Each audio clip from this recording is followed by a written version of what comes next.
हरियाणा की हर अपडेट के लिए बेल आइकन दबाएं और सब्सक्राइब करें STV हरियाणा न्यूज। नमस्कार, प्राइम टाइम डिबेट में आपका स्वागत है। आपके साथ मैं हूं खालिद हसन। देश भर में आज किसानों ने कृषि कानूनों के विरोध में चक्का जाम किया, जिसमें कई राजनीतिक दल भी किसानों के साथ आ गए।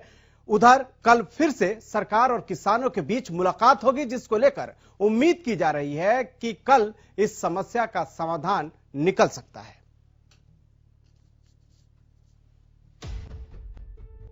देश भर में नए कृषि कानूनों के विरोध में आज बुलाए गए भारत बंद का व्यापक असर दिखाई दिया। कई राज्यों में विपक्षी पार्टियों ने भी धरना प्रदर्शन किया, तो कई जगह रेल यातायात बाधित करके चक्का जाम करने की कोशिश की गई। हरियाणा में बंद को कई संगठनों का साथ मिला, तो पश्चिम बंगाल, ओडिशा और आंध्र प्रदेश में लेफ्ट पार्टियों के कार्यकर्ताओं ने ट्रेन रोक दी। वहीं दिल्ली में कृषि मंत्री नरेंद्र तोमर से मिलने के बाद करनाल पहुंचे सीएम मनोहर लाल ने किसान आंदोलन पर कहा कि आंदोलन शांतिपूर्ण तरीके से चला और इसके लिए सभी तरह की व्यवस्था की गई थी। कुछ किसान अपनी मांगों पर अड़े हुए हैं, लेकिन बहुत सारे किसानों की संख्या ऐसी है जो कृषि कानूनों के समर्थन में है। कुल मिलाकर सारी जो पोजीशन चल रही है हमको मालूम है। तो इस समय पहली बात तो ये है कि ये सारा आंदोलन शांतिपूर्वक बना रहे, उसकी हमने सारी व्यवस्थाएं भी की हैं। आज भी बंद जो है 12 से 3 तक का बंद था, पूरा शांतिपूर्वक संपन्न हुआ है। और किसानों से जो बातचीत चल रही है, उस बातचीत में कुछ किसान अपनी बात पर बहुत जो जिसको कहना चाहिए कि अड़े हुए हैं इन बिलों के कारण से, लेकिन बहुत संख्या ऐसी भी किसानों की है जो चाहते हैं कि इसके अंदर कुछ अमेंडमेंट्स कर ली जाए और बिल ऐसे ही रहने चाहिए। तो ऐसे अलग अलग मत चल रहे हैं। तो भी हमने तो अपने सुझाव देने होते हैं, हमने सुझाव दिए हैं और किसानों के हित में जो बात होगी वही केंद्र सरकार करेगी। किसान हमारे सबके हैं। अब कोई खुल के समर्थन देगा, कोई खुल के नहीं देगा। किसान तो सबके हैं। अगर हम भी किसानों के साथ, किसानों के बीच में रहते हैं, कौन नहीं चाहेगा कि किसान की आय बढ़नी चाहिए। प्रधानमंत्री जी ने कहा कि किसान की आय डबल होनी चाहिए, अगले साल तक डबल होने की बातें, उसी प्रक्रिया में से सारी चीजें चल रही हैं। हम तो इतना ही कहते हैं कि ये सारे विषय आज के चले हुए नहीं है। कांग्रेस के समय में भी जब शरद पवार कृषि मंत्री थे, उस समय इन कृषि बिलों के अंदर संशोधन करने की बात उस समय आई थी। उस समय भी APMC एक्ट को संशोधित किया जाए, ये विषय उस समय भी आए थे। और ये जो UPA 2 में जितने उनके समर्थक दल थे, चाहे वो DMK था, चाहे वो तृणमूल कांग्रेस थी, चाहे जनता दल, बीजू जनता दल के लोग थे, समाजवादी पार्टी थी, बहुजन समाज पार्टी थी, अकाली दल हमारे साथ रह करके उन्होंने भी इसका समर्थन किया हुआ है। और ये एक केवल जिसको कहना चाहिए एक सस्ती राजनीति करने के लिए किसानों के कंधे के ऊपर और ये सब किया जा रहा है, जो अच्छी बात नहीं है। लोकतांत्रिक व्यवस्थाओं में इस प्रकार से दबाव बना करके कोई काम नहीं होते हैं। उचित है उचित है, अनुचित है अनुचित है। इसलिए जो उचित बातें हैं वही सम्मानित मान करके, और मुझे लगता है कल ये फैसला हो जाएगा। एक दौड़ एक होड़, एक दौड़ एक होड़, इस विषय में कौन आगे निकल जाए। तो ये विषय इस प्रकार के ठीक नहीं होते हैं। आखिर सम्मान सम्मान होता है। सम्मान वो एक राष्ट्र के प्रतीक हैं, देश के प्रतीक हैं, इसलिए उनको सम्मान दिया जाता है। व्यक्ति इस नाते से सम्मान नहीं दिया जाता। तो राष्ट्रीय सम्मान के नाते से उनको कुछ चीज दी जाती है, तो उनको इस प्रकार का व्यवहार नहीं करना चाहिए। फिर भी वो करते हैं तो उनकी व्यक्तिगत इच्छा है। उधर अब ऐसी उम्मीद की जा रही है कि इस पूरे विरोधाभास का जल्द ही कोई समाधान निकल सकता है, क्योंकि आज केंद्रीय मंत्री की तरफ से किसान नेताओं को मुलाकात का न्योता मिला। तो कल भी किसान संगठन फिर से सरकार से बातचीत करेंगे। खुद सीएम मनोहर लाल ने समस्या का समाधान करने की भविष्यवाणी की है। वहीं किसान आंदोलन को लेकर कांग्रेस सरकार को पूरे तरीके से घेरने के मूड में है। कांग्रेस नेता रणदीप सुरजेवाला ने केंद्र और प्रदेश सरकार को घेरते हुए कहा कि सरकार जबरदस्ती से ये कृषि कानून लेकर आई है। उन्होंने संसद में उन्हें जोर जबरदस्ती से पारित कर लिया। देश का किसान, देश का मजदूर, देश का दुकानदार, देश का मंडी व्यापारी, देश का गरीब, मंडियों में काम करने वाला छोटा छोटा गरीब मजदूर इसे कभी स्वीकार नहीं करेगा। मोदी जी, आज के भारत बंद को चेतावनी मान लीजिए, दिल्ली के दरबार के लिए भी और सत्ता की मलाई खाने वाले मनोहर लाल खट्टर और दुष्यंत चौटाला के लिए भी। अगर आज भी समय है कि किसानों के इस संगठन को देखते हुए तीनों काले कानून फौरी तौर से खत्म करने की घोषणा करें, संसद का सत्र बाद में बुलाएं, आज ही मंत्रिमंडल की बैठक बुलाएं और इन कानूनों को खत्म करने का अध्यादेश लाएं और 1 हफ्ते के अंदर संसद का सत्र बुलाकर ये काले कानून खत्म करें। वरना ना दिल्ली का दरबार रहेगा न चंडीगढ़ की सरकार, ये दोनों चलते बनेंगे। दुष्यंत चौटाला, मनोहर लाल खट्टर जी, आप कितनी भी सड़कें खुदवाइए, किसान आपकी ना खुदी हुई सड़कों से घबराएगा, ना आपकी वाटर कैनन और आपकी राइफल के बैनर से किसान आगे बढ़ता जाएगा। इसलिए या तो मान लीजिए, वरना दिल्ली दरबार और हरियाणा की सरकार की खैर नहीं। पूर्व सीएम भूपेंद्र हुड्डा ने भी किसानों के मुद्दे पर सरकार को घेरा और आज के बंद को अपना पूरा समर्थन दिया। जो सारे देश से किसान आंदोलन कर रहे हैं, जाति, धर्म, इलाकावाद सबसे ऊपर उठकर हर किसान आज इसमें इन्वॉल्व है, चिंतित है।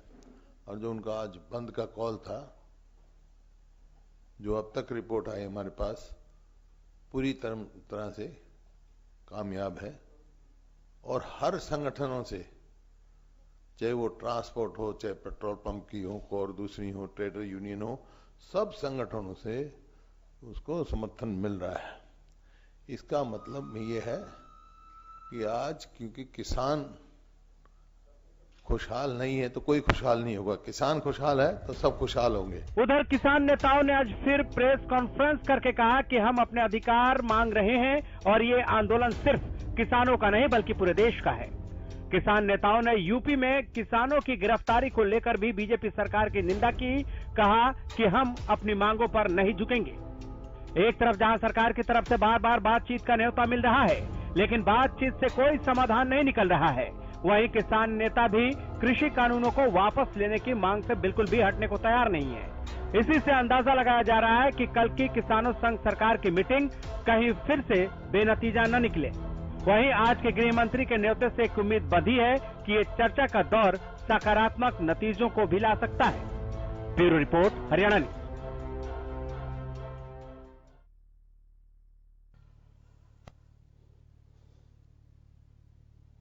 तो सवाल यह है कि क्या किसानों के भारत बंद ने समाधान के रास्ते खोल दिए? इस चर्चा को हम आगे बढ़ाएंगे, लेकिन उससे पहले फटाफट हम आपको अपने गेस्ट से मिलवा देते हैं।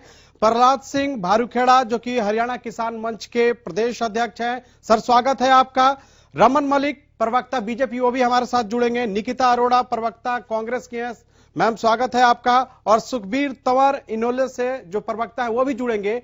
लेकिन सबसे पहले मैं सवाल कांग्रेस की प्रवक्ता से ही पूछ लेता हूं, निकिता अरोड़ा जी से। निकिता अरोड़ा, क्या अब जो विपक्ष है वो किसानों के आंदोलन को हाईजैक कर रहा है? देखिए, ये काफी समय से ये सवाल हमसे पूछा जा रहा है, बट हमने हमेशा से यही कहा है, यहाँ पर ये जो आंदोलन है पूरा, ये किसानों का आंदोलन है और कांग्रेस उनके साथ खड़ी है, क्योंकि उनकी मांगे जो है वो बिल्कुल सही हैं और हम सही के साथ खड़े होने में कभी झिझकते नहीं हैं।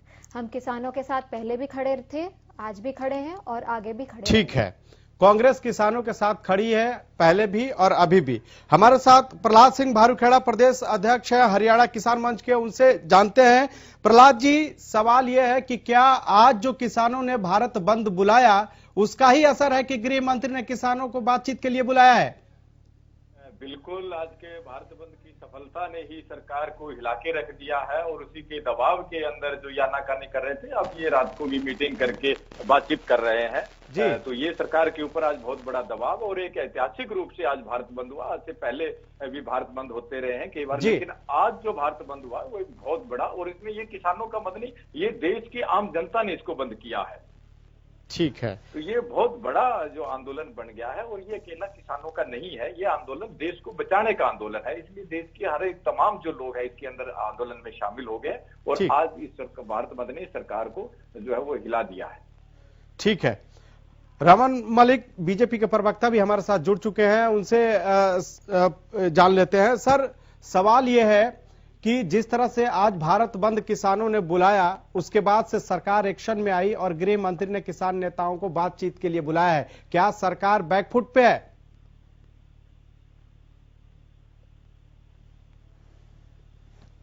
लगता है संपर्क टूट गया है, तो हम सीधे निकिता अरोड़ा का ही रुख कर लेते हैं। निकिता जानना चाहेंगे कि जिस तरह से जब आपकी सरकार थी, यूपीए 1 में ही कहा जाता है कि इस कानून को लागू करने की बात हो रही थी, लेकिन उसी कानून को जब बीजेपी ने लागू किया तो आप लोग इसको लेकर बवाल कर रहे हो। आखिर सच्चाई क्या है? देखिए खालिद, पहले तो ये बात है कि दोनों बिल्स को, अगर दोनों प्रपोजल्स, एक बिल है और दूसरा हमने जो प्रपोजल दिया था उनमें अगर हम उसे पढ़े तो उसमें काफी अंतर है।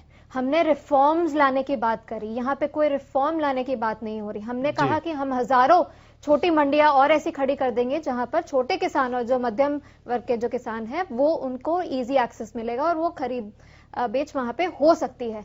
हालांकि बट इस बिल को अगर पढ़े तो यहाँ पर ऐसा कोई प्रावधान या ऐसा कोई रिफॉर्म नहीं बताया गया है। सीधे तौर पर यहाँ पे ये कहा गया है कि यहाँ पर प्राइवेट प्लेयर्स जो हैं, जो बड़े उद्योग हैं, वो आके सीधे रूप से जो किसान है, जो छोटे किसान है, मध्यम वर्ग के हैं, बड़े किसान हैं, उनके साथ क्या कहते हैं, एक वहां से उनसे खरीद सकते हैं डायरेक्टली। बट आप देखिए कि आप उस बिल को और ध्यान से अगर पढ़ेंगे तो उसमें ये लिखा गया है कि अगर कुछ किसी तरह का डिफॉल्ट होता है तो जो भी किसान है, चाहे वो छोटा हो, मध्यम वर्ग का हो या बड़ा किसान हो, वो जाकर सिर्फ एसडीएम से जाकर शिकायत कर सकता है। आप खुद ही सोचिए कि एसडीएम किस तरीके से फंक्शन करता है। यहाँ पर तो कोर्ट तक जाने की इनको अनुमति नहीं दी गई है। तो किस तरीके से ये जो बिल लेके आए हैं वो बीजेपी सरकार इतनी खुलकर कह रही है कि ये किसान विरोधी नहीं है। ठीक है, भारू खेड़ा जी लगातार हमारे साथ बने हुए हैं, हरियाणा किसान मंच के प्रदेश अध्यक्ष हैं। भारू खेड़ा जी, मेरा सवाल आपसे यह है कि अगर कल एक छठे दौर की बातचीत होनी है किसान संगठनों और केंद्र सरकार के प्रतिनिधियों के बीच, अगर बात कल भी नहीं बनती है और एक और तारीख मिलता है तो फिर किसानों का अगला कदम क्या होगा?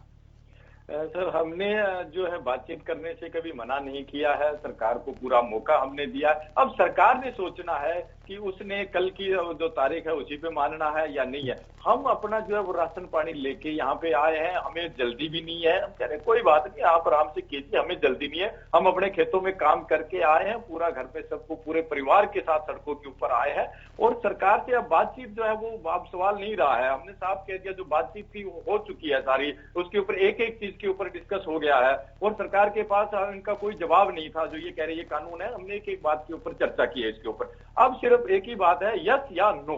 ठीक है, सरकार से सिर्फ यस और नो की बात है कि आप सरकार से किसान सिर्फ यस और नो चाहते हैं। रमन मलिक जी, आप हमारे साथ जुड़ चुके हैं, आपसे ये जान लेते हैं कि ये बताइए कि किसान तो ये चाहते हैं कि बस यस और नो में जवाब मिले, बाकी उन्हें किसी बात से कोई और मतलब नहीं है। क्या कल जो सरकार और किसान संगठनों के बीच जो बैठक होने वाला है उसमें कुछ समाधान निकल कर आएगा या फिर अगली तारीख आप लोग देंगे? देखिए जी, विषय बहुत स्पष्ट है जी। अगर तो आप जागे हुए हैं तो आपको उठाना असंभव है जी, लेकिन अगर आप सो रहे हैं तो आपको जगाया जा सकता है। वैसे ही अगर विषय सुलटाने का मन है तो सरकार हर प्रकार से, हर स्तर पे, हर विषय पे आपसे बातचीत कर रही है और उसके लिए एक रास्ता निकाल रही है, क्योंकि देश के 14 करोड़ से ऊपर किसान परिवारों में से कुछ एक को कुछ दिक्कत है। उनसे हम उनकी मंशा, उनकी संशय, उनके विचार भी सुन रहे हैं और उसको ठीक करेंगे। अब बात आती है कि आप ये बोलें कि जे नहीं हमारी चलेगी या बिल्कुल ही नहीं होगी, तो क्या आप अपने परिवार में भी ये कर सकते हैं कि आप बोलें या तो मेरी मान लो और या घर से बाहर निकल जाओ? क्या आप अपने परिवार के लोगों को इस तरीके से कर पाएंगे? मेरे को नहीं लगता कि ऐसा कर पाएंगे। ये सिर्फ वो लोग हैं, आज भी आपने देखा होगा बंद के समय में हमारे किसान भाई अपना रोष प्रकट कर रहे थे बंद करके दिखा के। उन्होंने शांति से बैठे बंद करा और दिखाया, लेकिन गुंडाई, आगजनी करने की, उपद्रव फैलाने की कोशिश कौन कर रहा था? वो लोग जो किसी चीचड़ की तरह किसी और इंसान के ऊपर बैठ जाते हैं और उसका खून चूसते हैं। ये वही लोग थे जो कल तक किसान को गरीब रखने में विश्वास रखते थे। आज जब किसान को सशक्त बनाने की प्रयास हो रहे हैं तो उसमें इनको तकलीफ है। वो जो आपको याद होगा कि जिस प्रकार से पुरानी फिल्मों में आता था कि एक गांव के अंदर गरीब किसान परिवार है, उस गरीब किसान परिवार के साथ दो और कैरेक्टर होते थे।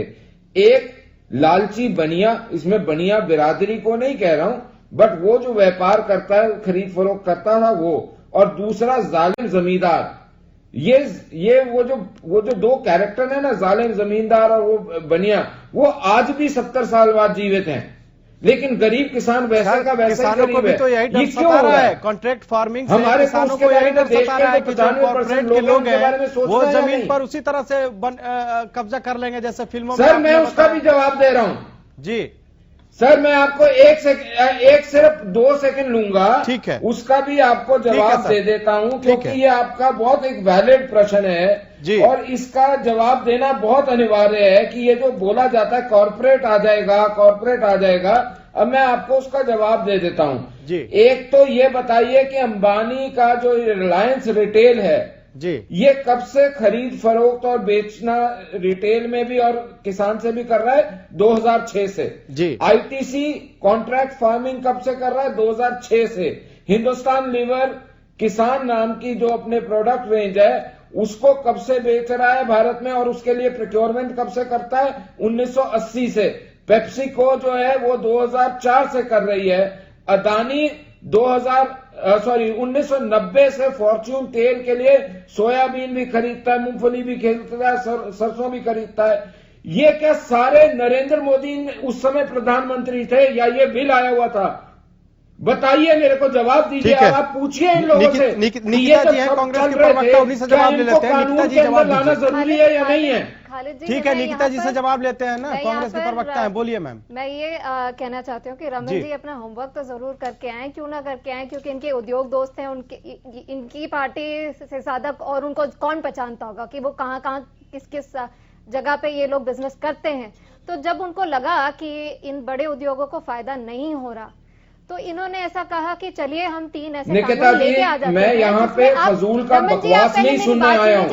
You do your homework and you talk sense, do not talk nonsense. आप मेरे को ये बताइए कि अदानी और अंबानी 2000 ना करें तो बेहतर होगा। रमन जी जवाब, आपने जो सवाल उठाए हैं उसी सवाल का जवाब तो उनसे ले रहे हैं।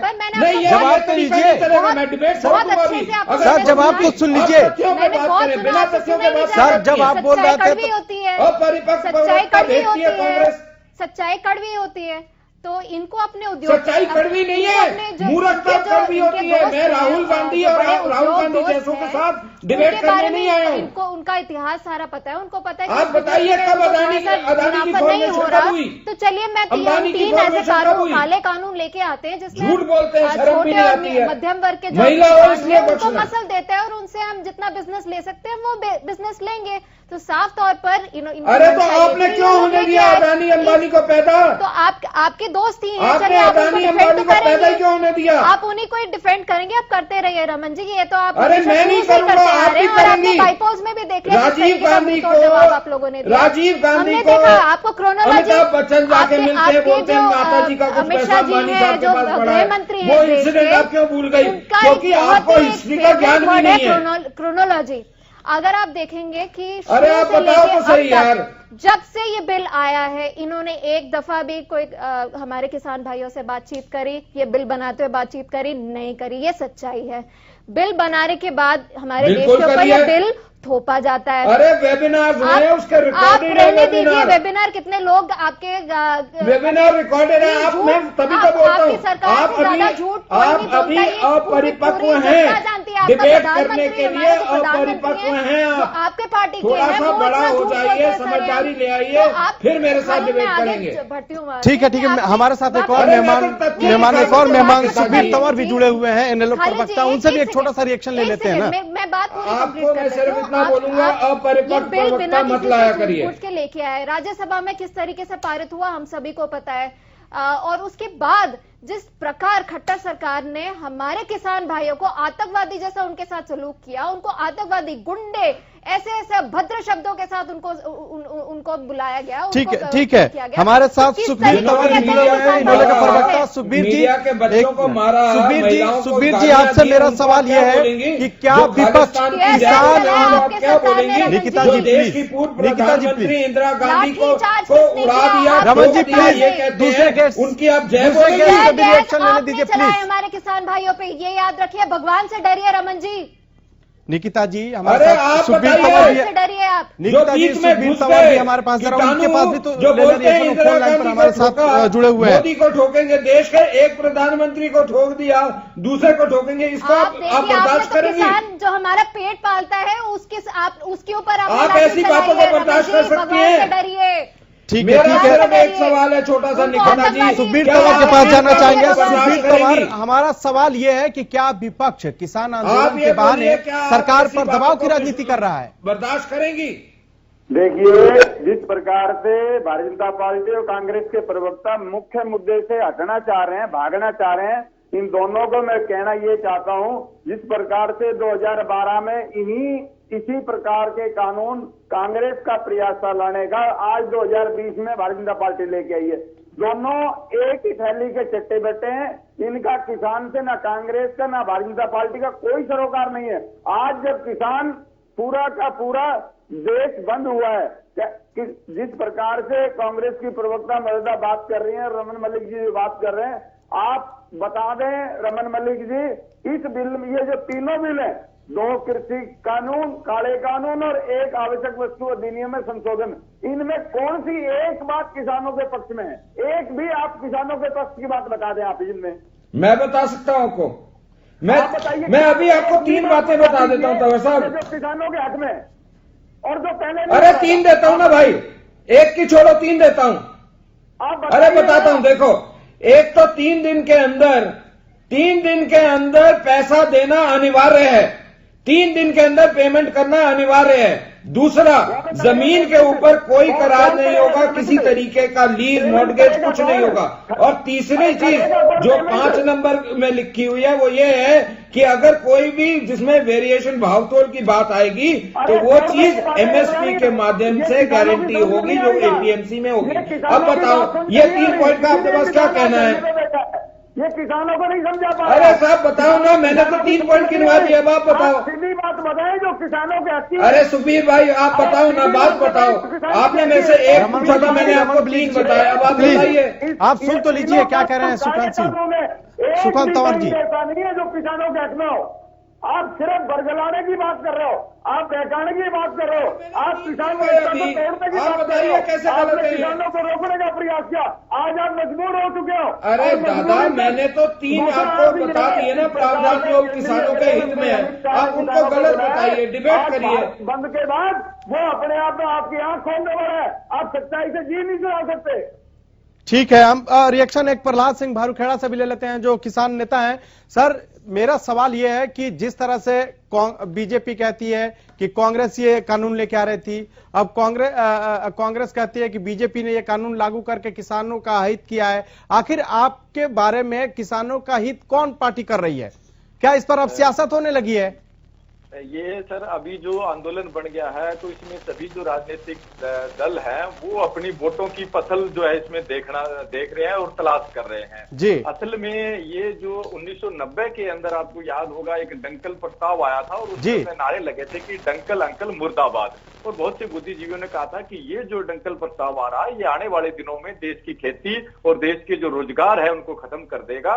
और उस टाइम वो समझ नहीं आया था, लेकिन उसी टाइम ये देश के अंदर नींव रखी गई थी, ये जो आज नीतियां आ रही है और वो चीजें चली थी। और उसके बाद में ये जो पहले पार्टी आई, कांग्रेस आई और उन्होंने गैर जो है वो छोटा लगा रखा था, बीजेपी वालों ने गैर बड़ा लगा दिया है। इन्होंने एकदम स्पीड पकड़ ली है। काम वो पहले वो भी कर रहे थे, यही काम ये कर रहे हैं। देश को जो है उनके बड़े जो उद्योगी घराने हैं उन्हीं को लाभ पहुंचाने का काम ये सारे लोग मिलके कर रहे हैं। इसमें किसी भी राजनीतिक दल को हम वो नहीं मान सकते कि ये किसान हितैषी है। जब ये कानून वहां पे संसद के अंदर पास हो रहे थे उस टाइम किसी ने इसका विरोध नहीं किया, तब कोई नहीं आया, एक भी विपक्ष का राजनेता जो है वो सड़कों के ऊपर नहीं आए, किसी ने हंगामा नहीं किया।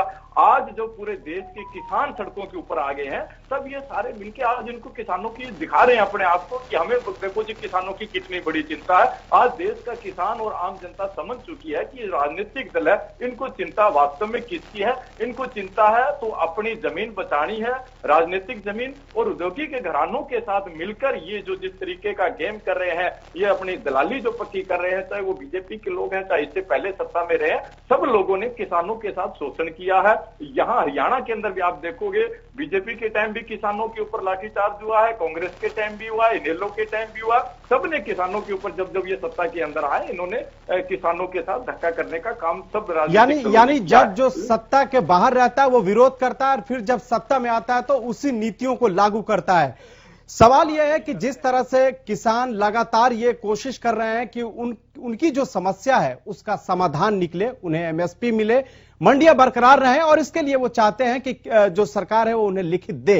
हम इस चर्चा को आगे बढ़ाएंगे, लेकिन वह लगातार किसान आंदोलन पर चर्चा कर रहे हैं। लेकिन उससे पहले हम अपने सारे गेस्ट से ये अपील करना चाहेंगे कि प्लीज कोई भी भाषा की मर्यादा ना लगे, क्योंकि जितने भी हमारे गेस्ट हैं हमारे लिए सम्मानीय हैं, इसलिए आप लोग जरूर भाषा की मर्यादा को रखें और उसके बाद ही चर्चा को आगे बढ़ाएं। हम सबसे पहले किसान नेता लगातार हमारे साथ जुड़े हुए हैं, उनसे ही जानना चाहते हैं भारू खेड़ा जी से कि कल जिस तरह से अब मीटिंग होनी है, अब आप लोग की अगली रणनीति क्या होगी अगर कल बात नहीं बनती है और अगली तारीख मिलती है तो? अब अगर सरकार जो है कल की जो बातचीत है, हमें पूर्ण विश्वास है कि आज जो भारत बंद हुआ उसके बाद सरकार जो है वो एकदम बिल्कुल बातचीत करने के लिए है, तैयार हो गई। आज हमारे नेताओं को बुलाया है बातचीत के लिए, तो हमें पूर्ण विश्वास है कि इनको सद्बुद्धि आएगी आज के भारत बंद से, और इनको थोड़ा दिमाग जो इनका गर्म हो रहा था, जिस विश्वास उनका थोड़ा ठीक होएगा सरकार का, हमें पूर्ण विश्वास है। और ये सरकार के ऊपर है, अभी हम नहीं चाहते, हम आप देख रहे हो कि लाखों लोग जो आज सड़कों के ऊपर है और बिल्कुल शांतिपूर्ण तरीके से हम इस आंदोलन को चला रहे हैं। हम देश के अंदर नहीं चाहते हैं कि ऐसी कोई अव्यवस्था हो। ये सरकार के हाथ में है कि वो तारीख देके इस देश के अंदर और बड़ा जो है आंदोलन ये बढ़ता जाएगा और लाखों लोग जो सड़कों के ऊपर आएंगे, और हम आने वाले जो है, अगर कल की बातचीत नहीं होगी तो हम एक बड़ा फैसला देश के अंदर लेंगे, और इस सरकार को जो है वो बिल्कुल ऐसी मुसीबतें सरकार के लिए खड़ी हो जाएगी जो इसने कभी सपने में सोचा नहीं होगा।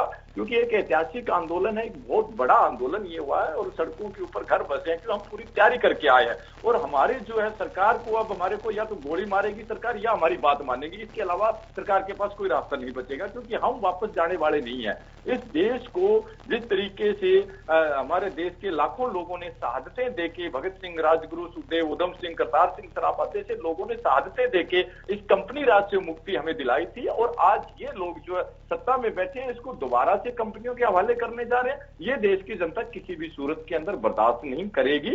इसके लिए सरकार को चाहे हमें कुछ भी, कितना भी बड़ा कदम उठाना पड़ जाए, चाहे कुछ भी करना पड़ जाए, लेकिन इस देश को दोबारा से कंपनियों के हवाले नहीं होने देंगे। और ये 3 कानून जो है, इन कानूनों को तो वापस करवा के रहेंगे। इसके लिए हमें चाहे जितना बड़ा मर्जी फैसला इसके लिए लेना पड़े, इस आंदोलन को और ज्यादा तेज हम करेंगे। लोग वो जो है लाखों लोग सड़कों के ऊपर हर रोज गांव से ट्रैक्टर ट्रालियां लेके आ रहे हैं। देखिए आप, राशन पानी की यहाँ पे कोई कमी नहीं रही है, और एक शांतिपूर्ण तरीके से ऐतिहासिक आंदोलन ये बन गया है। इस सरकार को आज जिस तरीके से ये सोच रहे थे कि ये लोग आए हैं थोड़े दिन के लिए चले जाएंगे, बातचीत करके हम इनको ऐसे कर देंगे, बरगला देंगे, समझाएंगे, लेकिन हमें सारी चीजें समझ आ गई है कि सरकार की जो नीयत है उस नीयत में इसके खोट है, और ये ऊपर घराने हैं उसके दबाव के चलते ये जो है आगे इसको लंबा करना चाह रहे हैं आंदोलन को। हमने पहले कह दिया इनको, अब जो बातचीत है, हमारी बातचीत जितनी होनी थी वो हो रही है, क्लियर हो गया है। आज फिर सरकार ने बुलाया कि अब आपको सिर्फ हमारी बात को हाँ और ना में ही करना पड़ेगा। आप या तो ना कर दीजिए, नहीं करना है तो सरकार मना कर दे, कोई बात नहीं, फिर हम अपने आप देखेंगे, या फिर यस कर दे। यस और नो के अलावा कुछ भी नहीं है अब। ठीक है रमन जी, अब जो किसान हैं वो इसलिए आए हुए हैं कि कृषि समस्या का समाधान लेकर ही जाएंगे, और कृषि कानूनों की वापसी से उन्हें कुछ भी कम मंजूर नहीं है। सरकार क्या कृषि कानून को वापस लेगी? सरकार सिर्फ पंजाब हरियाणा में से आए हुए चंद लोगों की सरकार नहीं है, पूरे देश की सरकार है। देश के अंदर बैठा हर एक किसान, हर एक गरीब, हर एक पिछड़ा इस सरकार की जिम्मेवारी है। आपको पता नहीं है? आप अगर आप शुरू करेंगे ना साहब तो मैं भी शुरू कर दूंगा। भारत बंद हुआ है, आप 2 राज्यों की बात कैसे कर रहे हैं? तसल्ली से सुनिए। आपने अरे एक एक मुट्ठी 10-10 ट्रॉली ले आना कांग्रेस के बस की बात है, और कांग्रेस ले आई, उसमें क्या हो गया? अहंकार बोल रहा है ये आपका। आप आराम से सुनिए जो बात है। फिट है आपकी पार्टी के लिए, क्योंकि अरे आप सुनिए और फैक्ट को सुनिए। और आप खुद ये क्या तरीका है? अगर आपने ऐसी डिबेट करानी है तो ऐसी सही। रमन जी, आप प्लीज अपना अहंकार को साइड में रखिए। अहंकार से नहीं है, मैं सत्य बता रहा हूँ, एक्नॉलेज कीजिए, मैं सत्य बता रहा हूँ। आप ये बताइए कि 2012 के कानून में एपीएमसी को निरस्त करके दोबारा से पुनर्गठित करना था, जिसके विरोध में सुषमा जी बोली, जिसके विरोध में अरुण जी बोले। आप ये बताइए 2012 का कानून आपने 11 का पढ़ा है?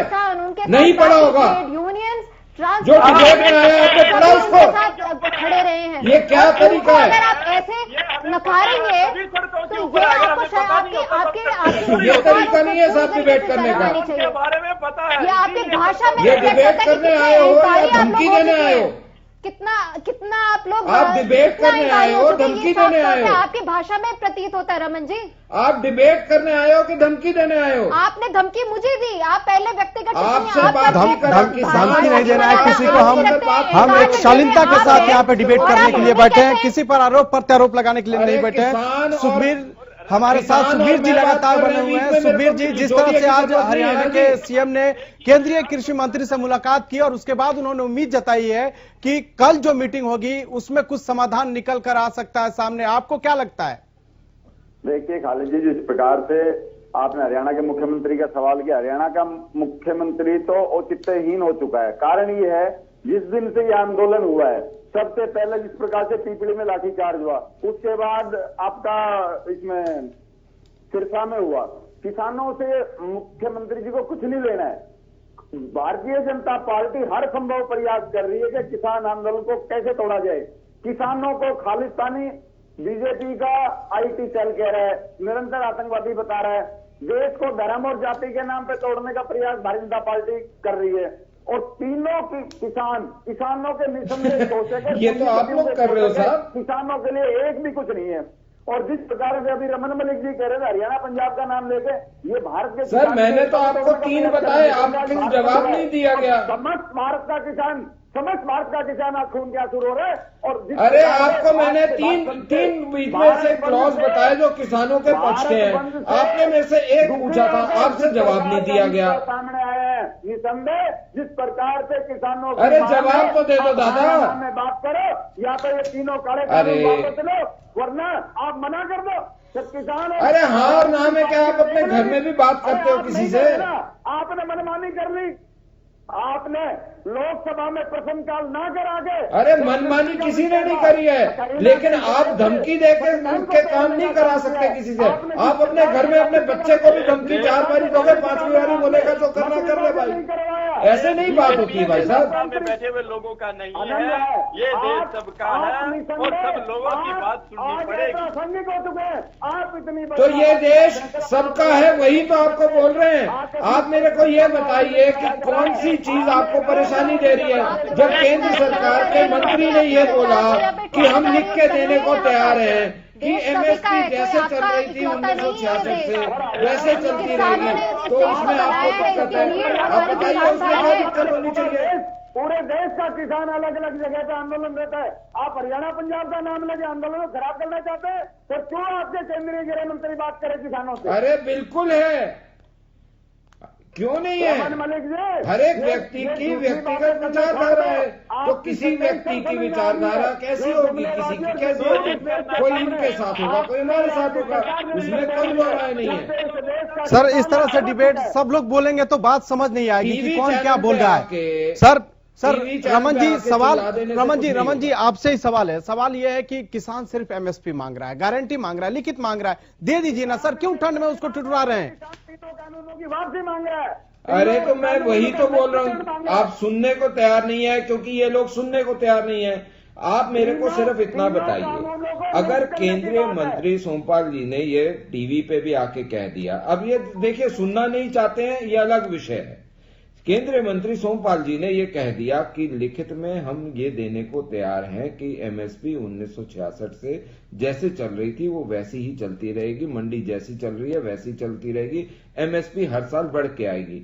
अगर ये आश्वासन लिखित में केंद्र सरकार का मंत्री देने को तैयार है तो फिर उसको ठुकरा देना क्या दर्शाता है? नंबर एक। नंबर दो, ये बार बार बोल रहे थे कि यहाँ पे कॉर्पोरेट आ जाएंगे, ये हो जाएगा।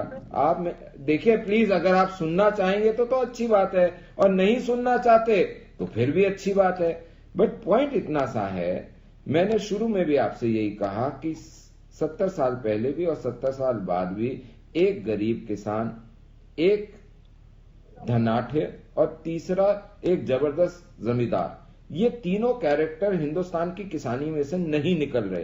क्यों नहीं निकल रहे, इसको समझना पड़ेगा। दूसरी चीज कि एमएसपी जो है उसका एक परचेज होता है, कितना परचेज होता है वो भी विषय आता है। तीसरी बड़ी बात, आप मेरे को ये बताइए कि अगर ये कहा जा रहा है और क्लियर करा जा रहा है कि एमएसपी कहीं नहीं जा रही, लिख के देने को सरकार के मंत्री कह चुके हैं, आप ये बोल रहे हैं कि नहीं जी आप जो मर्जी लिख के दे दो, हमको तो ये नहीं चलता।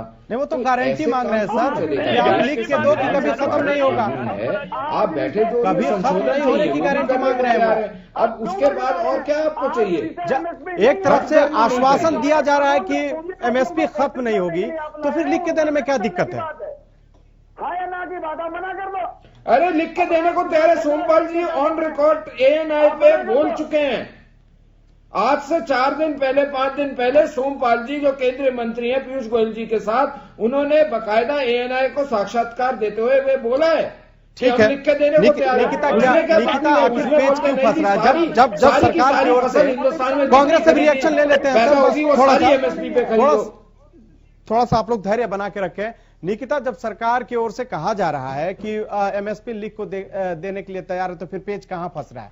देखिए खालिद, मैं सीधे तौर पर फंडामेंटल चीज आपको फिर से दोहराना चाह रही हूँ। यहाँ पर जो है लोकतंत्र को मारने की पूरी तरीके से कोशिश है। आज इनके जो नीति आयोग के भी सीईओ हैं, उन्होंने भी ये बात कह दी है कि टू मच डेमोक्रेसी है इस कंट्री में। तो इनकी मंशा हमें साफ पता है।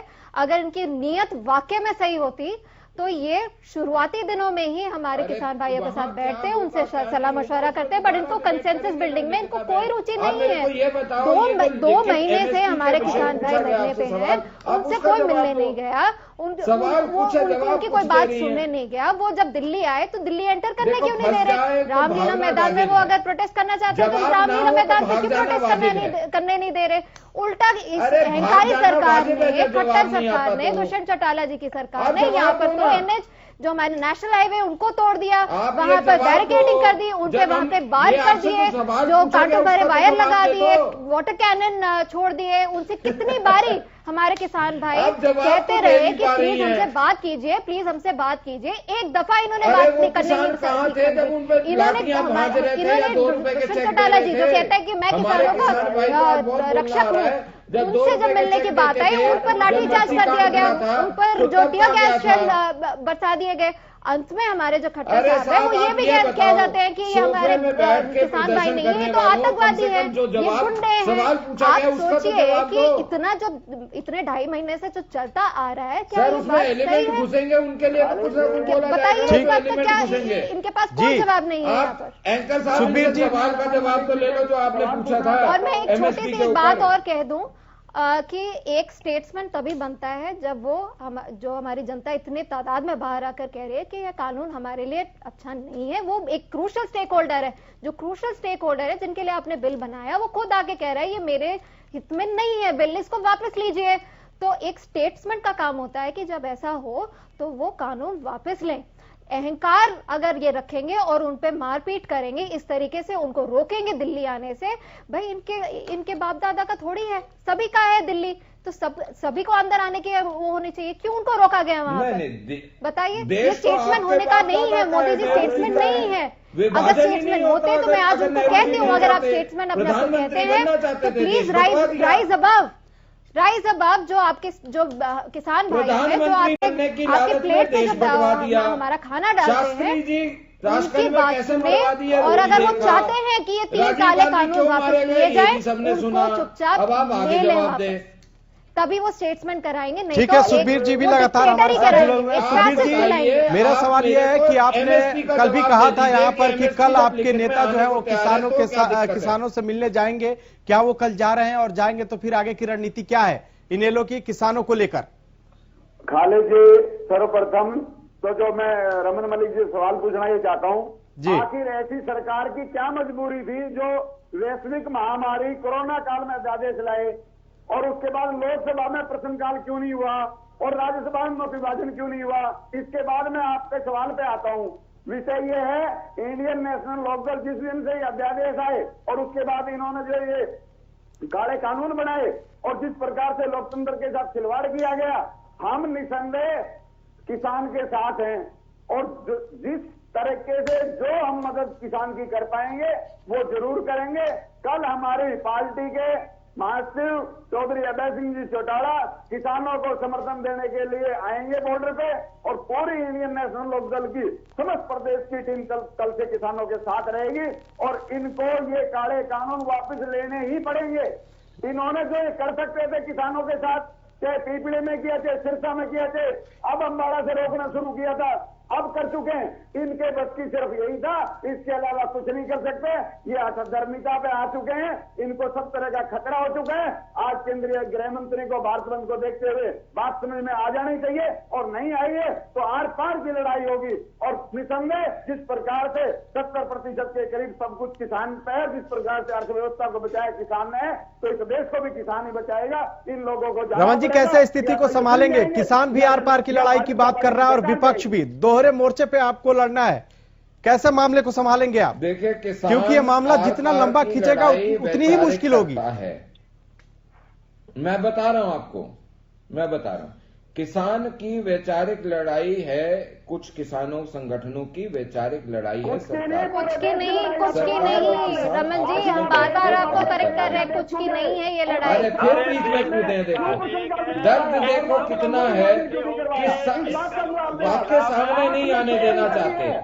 बेगानी शादी में अब्दुल्ला तो जरूर दीवाना होता है, फिक्र मत करिए। मैं सिर्फ इतना बोल रहा हूँ कि ये वैचारिक जो बातचीत है ये किसान संगठनों और सरकार के बीच में चल रही है। सुखबीर जी, हम लेते हैं, रिएक्शन ले लेते हैं सर। पहले बात तो सुन लीजिए। पूर्णता नहीं है, और कुछ विषय रमन जी को अपनी स्थिति तो साफ करने दीजिए। समझना चाहिए, और उस पर बातचीत चल रही है।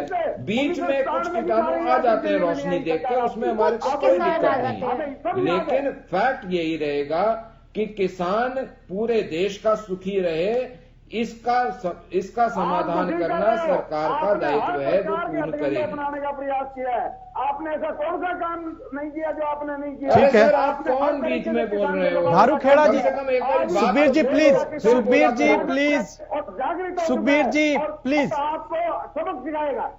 ठीक है भारूखेड़ा जी, मेरा सवाल यह है कि जिस तरह से रमन जी कह रहे हैं कि सरकार किसानों की समस्या के समाधान के लिए तैयार है, फिर मुश्किल कहां आ रही है? बात क्यों नहीं बन रही? कहां पेच फंस रहा है? क्योंकि सबसे बड़ा सवाल यह है कि जो किसान 400-500 किलोमीटर दूर से चलकर दिल्ली आया है, वो इस ठंड में ठिठुरने को मजबूर है, लेकिन कोई समाधान अब तक निकलकर सामने नहीं आया। 12 दिन खत्म, 13वां दिन है आज, कल 14वां दिन शुरू हो जाएगा, लेकिन सवाल यह है कि किसानों की समस्या का समाधान कैसे होगा?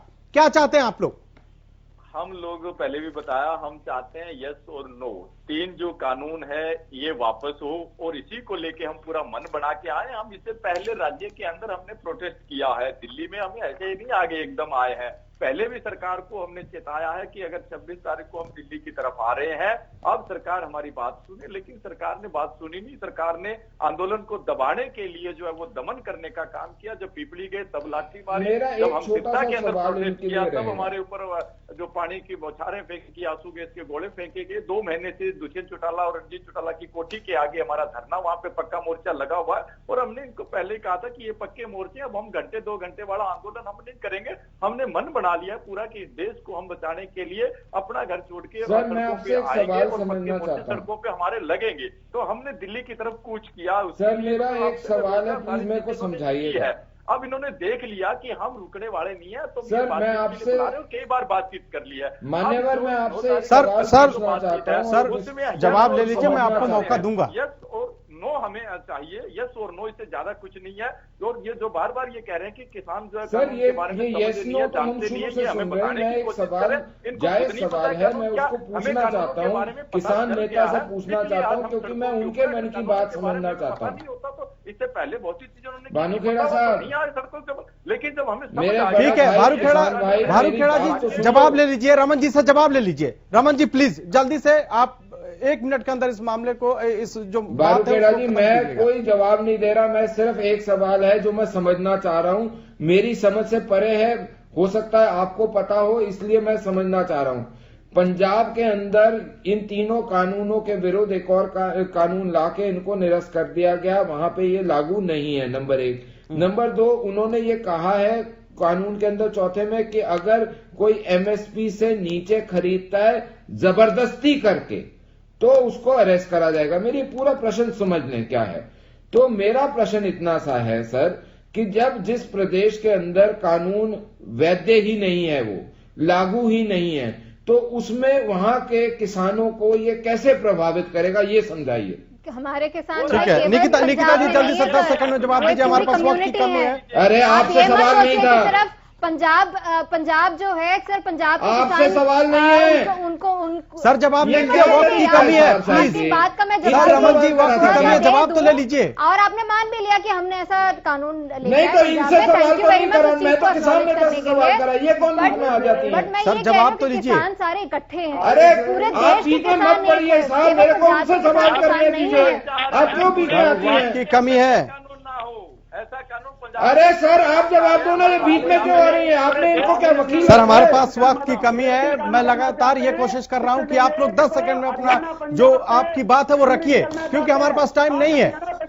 रमन जी 10 सेकंड में बताइए समाधान कैसे होगा। ये मलिक साहब लगातार हरियाणा पंजाब के बारे में बात कर रहे मैं हैं। रमन जी 10 सेकंड, मैं तो अपना जवाब चाहता हूँ, मैं अपना समाधान चाहता हूँ, कम से कम किसान नेता से किसानों का जवाब दिलवा समाधान दो कैसे कि निकालेगी पंजाब में सरकार? तो कानून है ही नहीं, वो लगा ही नहीं है, तो आप अभी उसका जवाब नहीं कैसे देना करेगा? चाहते हैं। जवाब नहीं है। सर भानुखेड़ा जी ये बताइए क्या चाहते हैं आप लोग 10 सेकंड में। अरे तो मैं जवाब जो पूछा उसका जवाब तो दे दो। सर आप सुन ही नहीं रहे हो, कानून बने, मैं आपको समय दिए जा रहा हूं, मेरे पास वक्त नहीं है, तभी तो मैं आपको समय दिए जा रहा हूं। कानून है, उनको अध्यादेश लेके आके ये निरस्त करे। जब तक ये अध्यादेश लेके आके और इन कानूनों को रद्द नहीं करेंगे, हम अपने घरों को नहीं लौटेंगे, हम अपना चलिए हमारे पास वक्त की बहुत कमी है, इसलिए आप तमाम मेहमान हमारे साथ जुड़े इसके लिए बहुत बहुत शुक्रिया। लेकिन सवाल यह है कि क्या कल कोई हल निकलेगा, क्योंकि जिस तरह से आज जो किसान हैं उन्होंने भारत बंद बुलाया, उसके बाद यह असर भी दिखा और सरकार ने बातचीत के लिए बुलाया, गृह मंत्री ने कुछ किसान नेताओं को भी बुलाया बातचीत के लिए, लेकिन अब निगाहें 9 दिसंबर को है और लोग इंतजार कर रहे हैं कि 9 दिसंबर को कोई निष्कर्ष निकलेगा और जो किसान आज दिल्ली के बॉर्डरों पर बैठे हुए हैं वो अपने घर को लौट पाएंगे। फिलहाल इस खास पेश